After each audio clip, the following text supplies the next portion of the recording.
উনি বলছে যে এখানে বুজুর্গ লোক আছে, আমার বাবাও বলছে যে এখানে 12 হাত না কয় হাত লম্বা বলে কবর আছে, ওই জন্য এখানে কোনো আল্লাহর তরফ থেকে এখানে মসজিদ হবার ধরছিল, রাত হয়ে গেছে ওই জন্য আর মসজিদ হয় না। এখানে একটা ব্রিটিশ আমলের মাজার এটা। ওই যে এই যে এটা আমরা দেখতে পাচ্ছি তাই না? হ্যাঁ এ, এইটা এটা একটা মাজার। হ্যাঁ মাজার। ও, এখানে এক পীর ছিলেন, হ্যাঁ পীর আছে। উনি এখানে বসত করেছিলেন না? হ্যাঁ ও, পরবর্তীতে এটা মাজার হিসেবে চিহ্নিত করা হয়েছে। ও, এটা কি আপনার ওই জন্য এই জায়গাটা হেফাজত করে এখানে নামাজ পড়া হয়। ওই আমের গাছটা যেখানে, ওইটা আমের একটা- গাছটা যেখানে, ওখানে হচ্ছে মূল জিনিসটা আছে। আর ওখান থেকে মনে হন বিভিন্ন জন বিভিন্ন জিনিস দেখতে পারে, কেউ সাপ দেখেছে, কেউ বিভিন্ন আকার ইঙ্গিতের বিভিন্ন জিনিস দেখছে। এই জন্য আমরা যারা চলাফেরা করি অনেকে সম্মান করে, সালাম দিয়ে চলাফেরা করে। হিন্দুরাও মনে করেন সম্মান করে, মুসলমানেরা যারা আছি সালাম দেয় এবং সম্মানের সহিত চলাফেরা করে এখানে।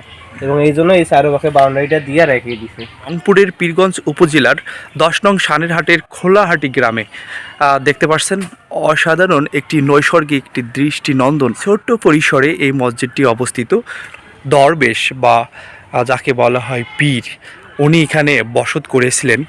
তারই আলোকে এই বসত যেখানে করেছেন সেখানেই এই মসজিদটি নির্মাণ করা হয়েছে এবং অলৌকিক কিছু কারবার সাধিত হয়েছে নাকি এখানে কথিত এই গল্প বা লোকে মুখে এটা আমরা শুনে আসছি।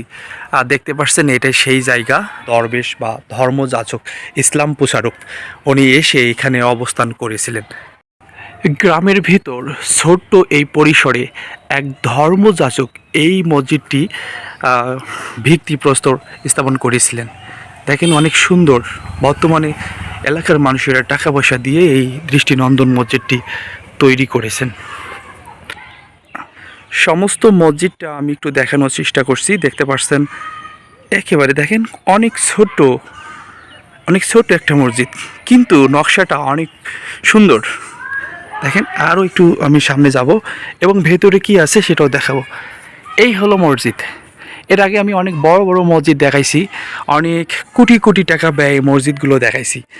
তার থেকে এটা সম্পূর্ণ অর্থে আলাদা একটি মসজিদ। দেখেন আমি এই পাশে আসলাম, এই পাশে থেকে দেখেন অনেক সুন্দর। এটাই হলো মসজিদ। সামনে উপরে সবার উপরে মাইক দেওয়া আছে, তার উপরে একটি চাঁদ রয়েছে।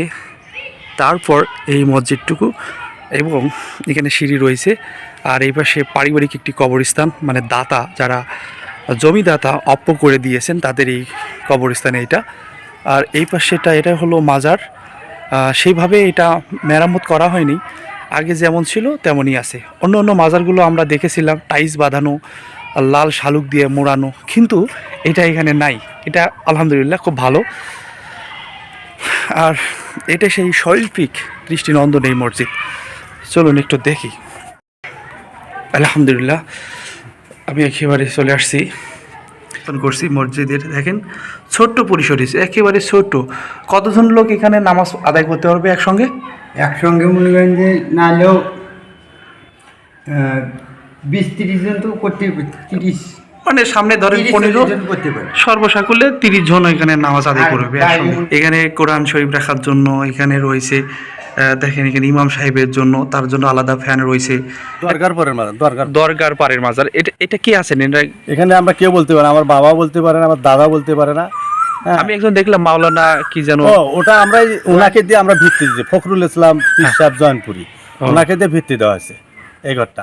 ও। 2001 সালে, 2001 সালে, হ্যাঁ 1 সালে। উনি কিছু বলছে এটা কি ছিল? উনি বলছে যে এখানে বুজুর্গ লোক আছে, আমার বাবাও বলছে যে এখানে 12 হাত না কয় হাত লম্বা বলে কবর আছে, ওই জন্য এখানে কোনো প্রকার ইয়ে করতে দেয় না, মানে অজুখানা বা এটা।